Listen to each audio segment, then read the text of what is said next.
दोस्तों, मध्य प्रदेश के जिले चित्रकूट से एक रहस्यमयी नदी बहती है जो खुद में कई राज, किस्से और कई वर्षों पुराना इतिहास छुपाए बैठी है। हम बात कर रहे हैं गुप्त गोदावरी नदी के उद्गम रहस्य की, जिसका जल कुछ ही दूर तक भूमिगत गुफा में दिखाई देने के बाद अपने आप रहस्यमयी तरीके से गायब हो जाता है। गुप्त गोदावरी रामघाट से करीब 18 किलोमीटर दूर विंध्य पहाड़ियों के पन्ना सेरली में एक गुप्त गुफा है, जिसे गुप्त गोदावरी के नाम से जाना जाता है।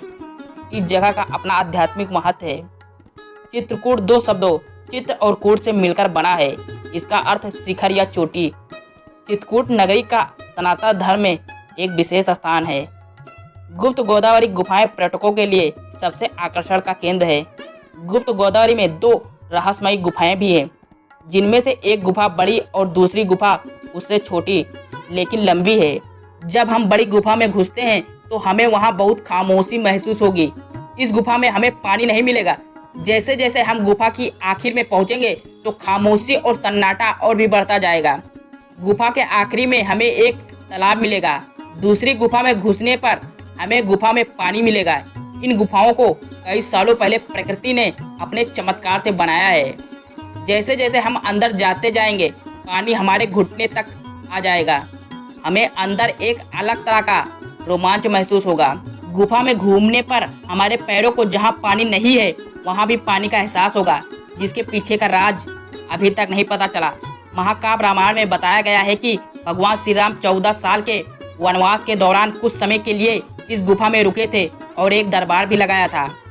इतिहासकारों के अनुसार गुफा के भीतर की चट्टानों से गहरी नदी के रूप में उभरती हुई गोदावरी नदी नीचे एक और गुफा में बहती है और फिर पहाड़ों में जाकर गायब हो जाती है।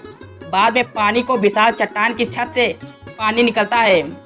मान्यता है वह दानव मयंक का अवशेष है। पुरानी कथाओं में कहा जाता है कि जब माता सीता नहा रही थी तब इसी राक्षस ने माता सीता के कपड़े चुराने की कोशिश की थी। तब दानव मयंक के इस हीन काम के लिए लक्ष्मण जी ने दानव को मौत के घाट उतार दिया था। गुफाओं के बारे में कहा जाता है कि गुफा में बहुत ही संकीर्ण रास्ते से पहुंचा जाता है, जिसमें एक समय में सिर्फ एक व्यक्ति ही जा सकता है। और अंदर जाने में गुफा बड़ी होती जाती है, जहां आखिर में हमें धनुष कुंड नाम का एक झरना भी मिलता है।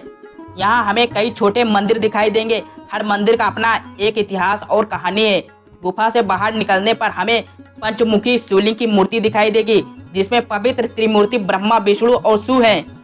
यह कहा जाता है कि गोदावरी नदी का जन्म महाराष्ट्र के नासिक में 920 किमी दूर हुआ था और वह महर्षि गौतम ऋषि की पुत्री थी। और यह बात भी सुनने में आती है कि देवी गोदावरी चित्रकूट में गुप्त रूप से प्रकट हुई थी।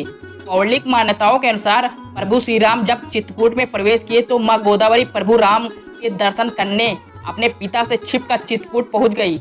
यही वजह है कि बिना पिता की आज्ञा के जब गोदावरी चित्रकूट में आई तो उसी तरह यहाँ से विलुप्त भी हो गई थी, जिससे उनके पिता को यह पता न चले कि वह चित्रकूट गई थी। लेकिन प्रभु राम के दर्शन के लिए सभी देवी देवताओं चित्रकूट में ही इसी गोदावरी गुफा के अंदर आकर ठहरे थे।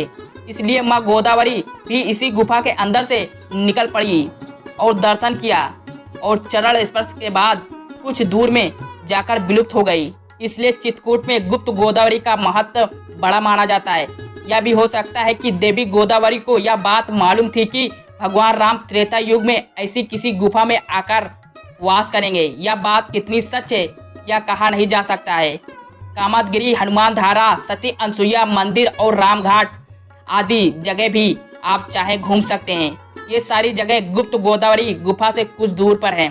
अगर आप प्रभु श्री राम के भक्त हैं तो कमेंट में जय श्री राम लिखें और हमारे YouTube चैनल को सब्सक्राइब जरूर कर दें।